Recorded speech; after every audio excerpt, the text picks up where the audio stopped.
Self-esteem is the foundation upon which all success is built. It is the belief in oneself, the confidence to take action, and the resilience to overcome setbacks.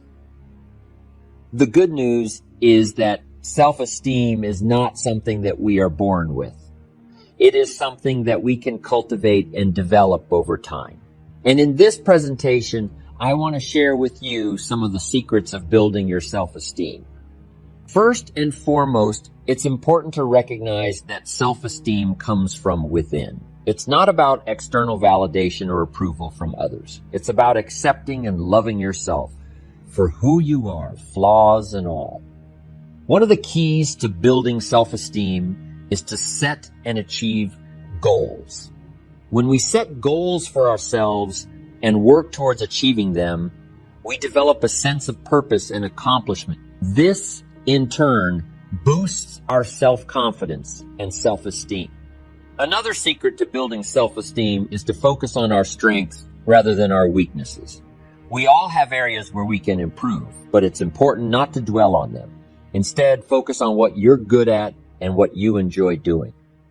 This will help you feel more confident and positive about yourself. It's also essential to take care of yourself physically, mentally, and emotionally.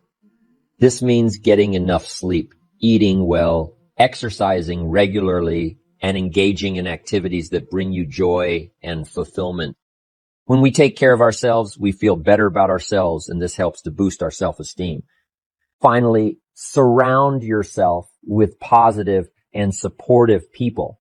The people we spend time with have a significant impact on our self-esteem. So it's important to surround ourselves with people who encourage and uplift us. How we feel plays such a major part in our future. First, it's what we know so we can make wise decisions about danger and opportunity. But second is how we feel. First, it's how you feel about the past. You need a healthy attitude about the past so that you use it, not live in it, but use it. Not carry it like a burden, but let the wise lessons you learned from the past now serve as fuel to furnish the future. Next, a good attitude about the future. You got to set your goals. We look back for experience, but we look forward for inspiration. We must be instructed and inspired. No better inspiration than to set your goals. I started this process when I was 25. Literally rocked my world, changed my life. I had no idea it was so simple. Here's how simple it is. Decide what you want, write it all down.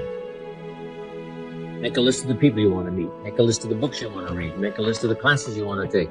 Make a list of the skills you want to learn. Make a list of the cities you want to visit. Make a list of the investments you want to have. Just make these lists. Here's the next key now. Start checking them off. Put a lot of little things on some list so you can start checking off something right away. That's part of the fun. Here's what's next. If you check off something major, celebrate. Because that inspires you to make a longer list of goals. And put everything on your list. Little things, insignificant to someone else, important to you. I put a little revenge on my first list. My mentor said it was healthy. Some of the people who said I couldn't succeed, kid from the farms of Idaho, they went on my list. Couldn't wait to get my new car, drive it up on their lawn. Say, oh, pardon me, here's the money to have it fixed. Just little satisfaction. My Japanese friend, Toru Ikeda, San Jose, California, put on his first list, a Caucasian gardener. Way back then, everybody had a Japanese gardener. Everybody, Japanese gardener. I said, I'm Japanese, I'm gonna have a Caucasian gardener. Okay, a little satisfactions, right? Set your goals. Decide what you want. Write it down. Start checking them off. It's powerful stuff. Next, it's how you feel about everybody. If you want to be a leader, true leader, entrepreneur of the highest order, well-respected, unique in your field, here's number one, how you feel about everybody.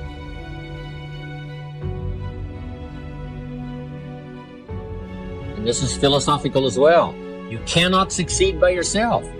So a unique sense of appreciation of everybody goes with the territory of leadership. It takes everybody for each of us to be successful. One person doesn't make an economy. One person doesn't make a symphony orchestra. It takes everybody. For this gathering today, all of you had to be here to make this gathering. Everybody. If one of you were missing, there wouldn't be this many people here. Everybody to make something work. For the office. Whatever. The enterprise takes everybody.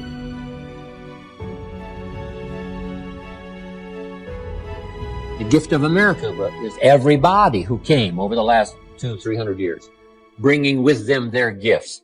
No country has become such a depository of the gifts of the world like America has over the last 200-300 years. People coming, bringing their gifts. Gift of language, gift of learning, gift of politics, gift of government, gift of medicine, gift of healing, gift of music, gift of the work ethic. All this came in steady streams from all over the world, making us unusual because of the gifts that were brought. And to understand that and appreciate it now gives you open access to the market that's available to make your fortune. Now what I love to do is go back where these gifts came from. Not long ago I was in Rome, had 1,000 people in my class. Someone suggested, Jim Rohn loves the music of Andrea Bocelli, the blind opera singer from Italy. So when they introduced me, I walked to the podium and all 1,000 of these Italians stood up and sang for me one of Andrea Bocelli's songs. In true Italian style. Years. I described it to my grandchildren later. I said, here was the scene. A choir of 1,000 and an audience of 1. And that was me. I thought, here's where some of these gifts came from. The gift of poetry. The gifts. So learn to appreciate the gifts. Now the last attitude is how you feel about yourself.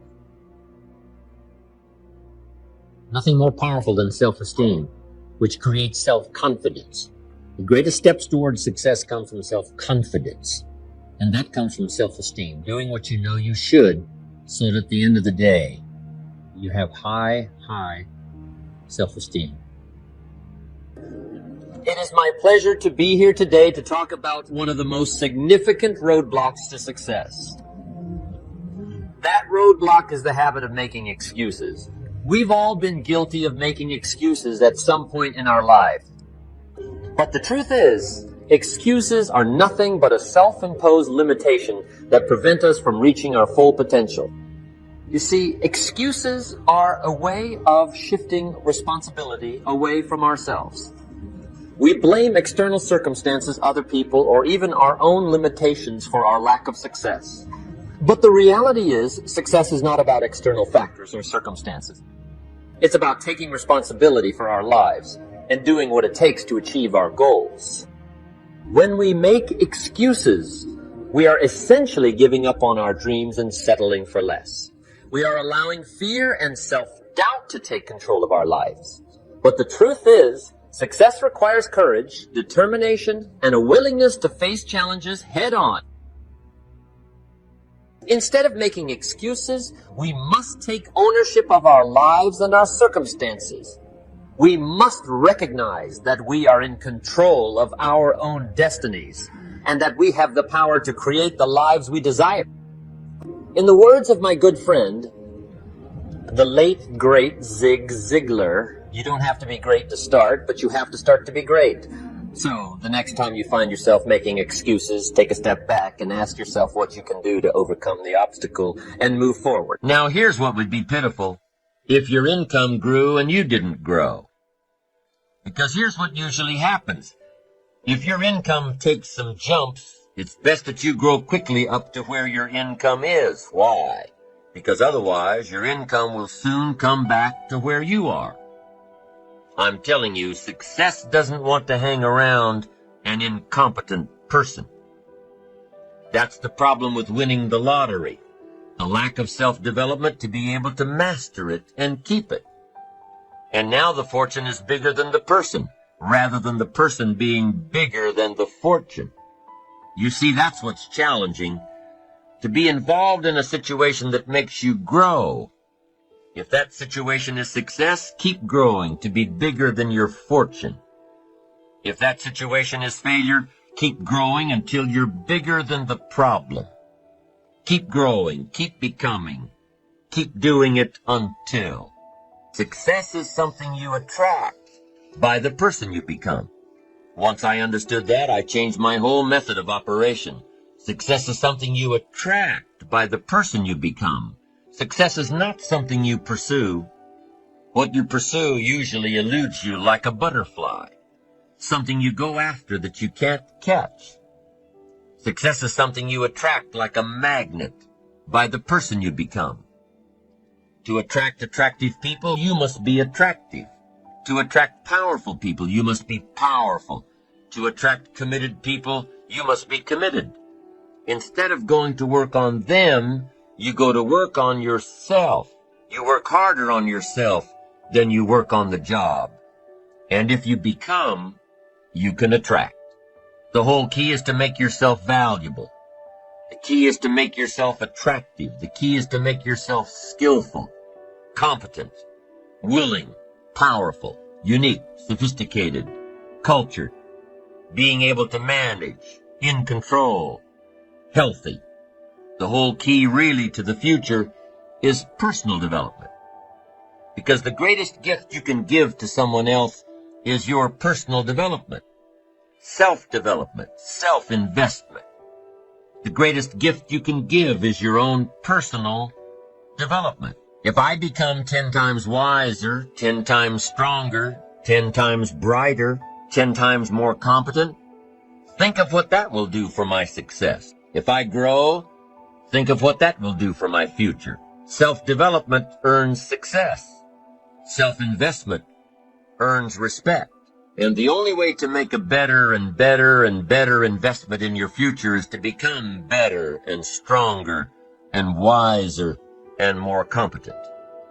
And the more attractive you become, the more attractive you are.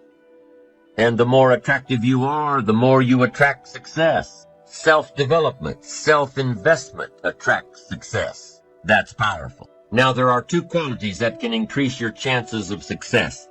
Two very important qualities. Number one, patience. Number two, persistence. Let's talk about patience for a moment. Patience is what? Learning to handle the passing of time.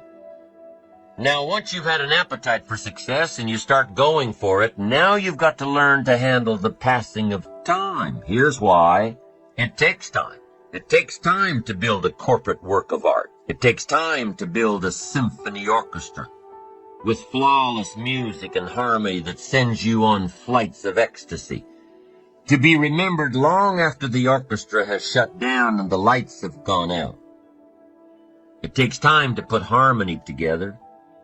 It takes time to build a life. It takes time to build an enterprise. It takes time to get through school. It takes time to develop and grow. So give your enterprise time. Give your business time. If you're in management, give your people time. If you're a parent, give your kids time. Don't be too short, too quick. Give them time. Now, not forever, but time. It takes time. Here's the ultimate challenge. You've got to have patience with yourself. It takes time to make changes in habit and discipline. It takes time to correct old errors in judgment and to finally give up old blame and pick up new responsibility. I'm telling you, it took me some time. I used to blame the government and blame taxes and blame the company and blame the marketplace. It took me a long time to give that up. That was a pretty comfortable list to explain my empty bank account, pennies in my pocket, nothing in the bank, not doing well, embarrassed by my situation.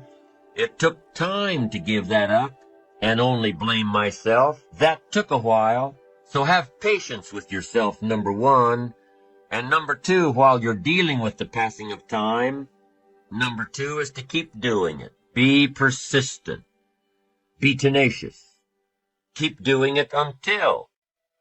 As long as you are patient and persistent, it's hard to elude success. As long as you maintain patience and persistence, tenacity, there's only one person, just one person, that will draw the line between success and failure.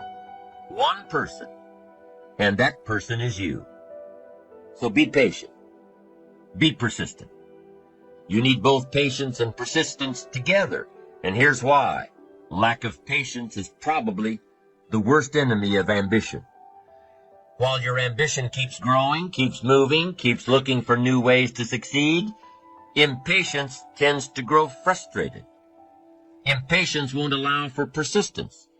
Impatience wants to give up. Impatience calls discouragement failure. But your ambition won't let you give up so easily, not if you're persistent. What others may call failure, ambition calls a learning opportunity, a chance to make adjustments along the charted course to success. Ambition knows something else too. Ambition knows that the longer the achievement is in coming, the more valued it is. So let me give you a few aspects of patience, some examples that might help illustrate just how valuable it is. There are 6 aspects of patience, and here's number 1. Knowing when an opportunity is right and when more preparation is needed.